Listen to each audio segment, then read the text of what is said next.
आम्ही फाटी मडगांव जी आम्ही ट्रेनिंग आपल्याला भुरग्यांक जवळ आपल्याला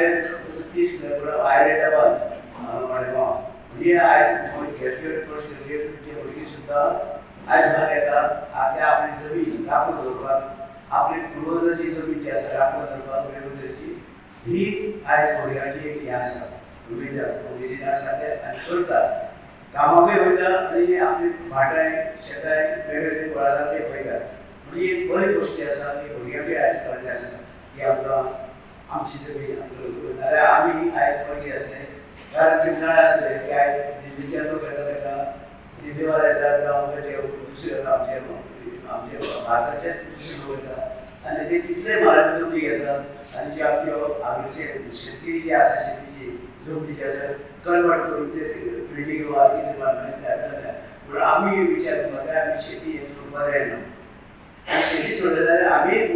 आमची फुडले भुरगीं जी आसा पिळगी जी आसा त्यो उबंद करतल्यो आनी आमी जर शेतीचेर हें करना लक्ष दिना जाल्यार आमी दिवपाक जाय आमी पयशे लागून थोडी कितें करता कन्वर्ट करता आनी कितें करता लाखांचे रुपयान दिता तेची वस्ती हाडटा कारण तांकां दिल्ली आनी हांगा दिल्ली जेन्ना आसता ताका ते क्लायमेट जी आसा ते क्लायमेटान ते लोक हांगासर येतात हांगा सगळी तुजी क्लायमेट बरी आसता पण थंडे थंडी लोकेशन गरमी दिल्ली म्हणून ते लोक हांगा येतात आनी हांगा सगळे सवाय मेळटा अशें करून तुमी अनुभव जाले दिल्ली वचत करून तरी गोंयांत पावले आनी अशें म्हणून आमची जमनी ते हड करपाक लागल्या तेन्ना आमी जागे जावपाक जाय गोंयकारांक जागे जावपाक जाय की आमची जमनी कशी आमी दवरतली